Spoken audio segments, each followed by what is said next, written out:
오늘 우리에게 주시는 하나님의 말씀은 느헤미야 4장 15절에서 23절입니다. 우리의 대적이 우리가 그들의 의도를 눈치챘다함을 들으니라. 하나님이 그들의 꾀를 패하셨으므로 우리가 다 성에 돌아와서 각각 일하였는데 그때로부터 내 수하 사람들이 절반은 일하고 절반은 갑옷을 입고 창과 방패와 활을 가졌고 인장은 유다 온 족속의 뒤에 있었으며 성을 건축하는 자와 짐을 나르는 자는 다 각각 한 손으로 일을 하며 한 손에는 병기를 잡았는데 건축하는 자는 각각 허리에 칼을 차고 건축하며 나팔 부는 자는 내 곁에 섰었느니라. 내가 귀족들과 민장들과 남은 백성에게 이르기를 이 공사는 크고 넓음으로 우리가 성에서 떨어져 거리가 먼즉 너희는 어디서든지 나팔 소리를 듣거든 그리로 모여서 우리에게로 나아오라. 우리 하나님이 우리를 위하여 싸우시리라 하였느니라. 우리가 이같이 공사하는데 우리의 절반은 동틀 때부터 별이 나기까지 창을 잡았으며 그때 내가 또 백성에게 말하기를 사람마다 그 종자와 함께 예루살렘 안에서 살지니 밤에는 우리를 위하여 파수하겠고 낮에는 일하리라 하고 나나 내 형제들이나 종자들이나 나를 따라 파수하는 사람들이나 우리가 다 우리의 옷을 벗지 아니하였으며 우리를 기르러 갈 때에도 각각 병기를 잡았느니라. 아멘. 느헤미야는 하나님께로부터 예루살렘 성벽 재건이라는 사명을 받았습니다. 이스라엘 백성들도 그 사명을 함께 받아 동력함으로 성벽을 재건하고 있습니다. 많은 방해와 도전 속에서도 느헤미야와 백성들이 어떻게 그 사명을 감당했는지를 함께 살펴보며 하나님께서 우리에게 주신 사명을 함께 이뤄나가길 소원합니다. 먼저 하나님의 사명을 이루기 위해 우리는 믿음의 눈을 가져야 합니다. 성벽 재건을 방해하는 세력은 너무도 많았습니다. 사마리아의 총독 산발락과 도비야, 아라비아 사람들과 암몬 사람들과 아스돗 사람들이 예루살렘 성벽 재건을 방해하고자 하였습니다. 그때 이스라엘 백성들은 하나님께 기도하며 파수꾼을 두어 주야로 방비하기 시작했습니다. 영적으로 하나님께 기도하며 도우심을 구하고 또 현실적인 방안으로 파수꾼을 두어 방비하였던 것입니다. 결국 대적들은 이스라엘 몰래 성벽 재건을 방해하고자 하였지만 그 의도는 완전히 들통나 버리고 말았습니다. 대적들의 방해하려는 의도를 알게 된 느헤미야는 이 사실을 어떻게 표현하였나요? 본문 15절에 하나님이 그들의 꾀를 패하셨다라고 표현합니다. 느헤미야는 믿음의 눈을 가지고 대적들의 의도를 알게 된 것이 하나님께서 역사하신 것으로 해석하고 있는 것입니다. 느헤미야가 예루살렘 성벽 재건의 지도자로서 거봐, 내가 한 말 맞지? 내가 파수꾼을 두자고 했잖아. 나 총명하게 잘하지 않았어? 내 통찰력과 내 지혜를 봐. 나는 좋은 지도자야 라고 으쓱거릴 법도 한데 느헤미야는 그러지 않습니다. 오히려 하나님께 기도하였더니 하나님께서 그들의 꾀를 패하셨다며 하나님을 높여 찬양합니다. 그러면서 이 모든 사건을 하나님께서 행하신 것으로 해석하면서 이스라엘 백성들도 믿음의 눈을 가지고 하나님의 일하심을 바라보도록 만듭니다. 우리는 하나님의 사명을 감당하기 위해 믿음의 눈을 가져야 합니다. 하나님께서 우리 가운데 행하신 일들을 믿음으로 해석하며 앞으로 우리 가운데 역사하실 하나님을 믿음으로 바라보아야 합니다. 시편 77편 11절 12절 말씀입니다. 내가 여호와의 일들을 기억하며 주께서 옛적에 행하신 기이한 일을 기억하리이다. 또 주의 모든 일을 작은 소리로 읊조리며 주의 행사를 낮은 소리로 되뇌리이다. 아멘. 시편 기자는 하나님께서 과거에 행하신 기이한 일들을 기억하고 주께서 행하신 모든 일들을 작은 소리로 읊조리며 묵상하겠다고 고백합니다. 이 고백이 우리의 고백이 되면 좋겠습니다.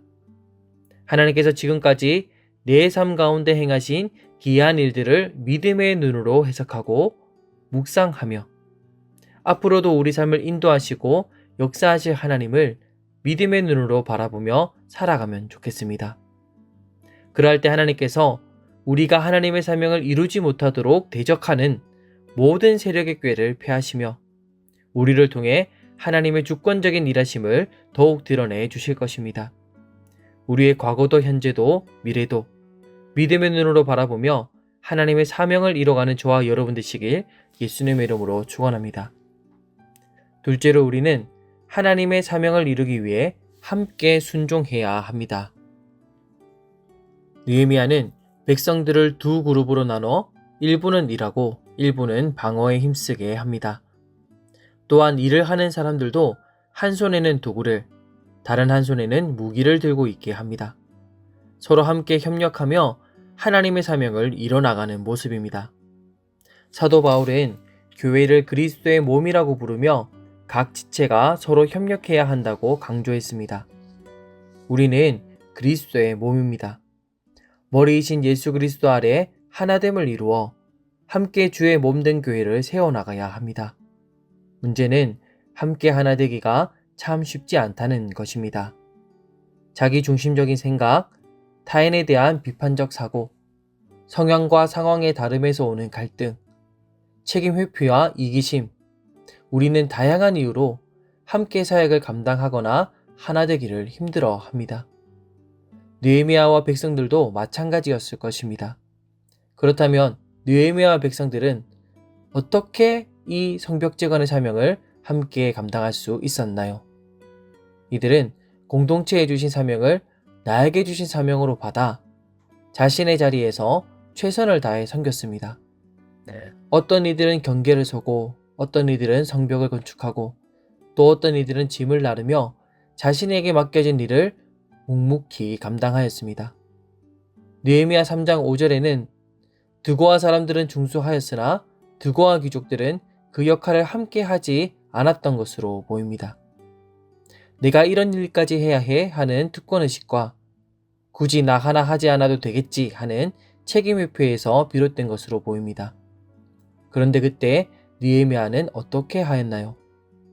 본문 23절은 느헤미야가 그의 형제들과 파수꾼들과 함께 옷도 벗지 않았으며 물을 기르러 갈 때에도 병기를 손에 놓지 않으면서 정말 최선을 다하였음을 보여줍니다. 느헤미야는 단지 명령을 내리는 리더가 아니라 백성과 함께 어려움을 나누고 그 수고를 함께 짊어지는 리더였습니다. 리더가 그러하니 백성들도 자신의 자리에서 밤이고 낮이고 나에게 맡겨진 사명을 감당하기 위해 힘썼습니다. 역할이 다를지언정 우리 공동체에게 주신 하나님의 사명을 나의 사명으로 받고 나의 자리에서 최선을 다하여 섬겼습니다. 우리는 하나님의 사명을 함께 순종하며 이루어 나가야 합니다. 그리고 그 시작은 나의 순종에서부터 출발해야 합니다. 다른 사람을 바라보며 불순종하거나 참여하지 않음을 비판하기보다 내가 먼저 하나님께서 우리 공동체에게 주신 사명을 나의 사명으로 받고 내가 먼저 순종해야 합니다. 에베소서 4장 16절 말씀입니다. 그에게서 온 몸이 각 마디를 통하여 도움을 받음으로 연결되고 결합되어 각 지체의 분량대로 역사하여 그 몸을 자라게 하며 사랑 안에서 스스로 세우느니라. 아멘. 우리는 주의 몸된 교회를 세우는 각 마디가 되어야 합니다. 나에게 허락하신 자리에서 주님의 몸을 연결하고 결합하는 각 마디가 되어 나에게 주신 분량대로 최선을 다해 섬겨야 합니다. 그렇게 순종하기 시작하는 각 마디마디가 연결되고 결합될 때 주님의 몸된 교회는 더욱 건강히 자라게 될 것이며 하나님께서 우리에게 주신 사명을 온전히 감당하는 아름다운 공동체가 될 것입니다. 사랑하는 소문 가족 여러분, 우리가 속한 모든 공동체에게 행하신 일들을 함께 믿음의 눈으로 해석합시다. 그리고 현재도 미래도 하나님께서 역사하실 것을 믿음의 눈으로 바라봅시다. 하나님께서 우리 공동체에게 주신 사명 앞에 내가 먼저 순종함으로 나아갑시다. 허락하신 공동체를 성령 안에서 연결하고 결합하는 각 마디가 됩시다. 그럴 때 본문 20절에 느헤미야의 외침처럼 우리 하나님이 우리를 위하여 싸우심을 목도하며 하나님의 사명을 온전히 감당하는 공동체가 될 줄 믿습니다. 성도님들의 가정과 속한 모든 공동체와 무엇보다 우리 서문교회가 하나님께서 주신 사명을 온전히 감당하는 믿음과 순종의 공동체가 되기를 교회의 머리 대신 예수 그리스도의 이름으로 축원합니다.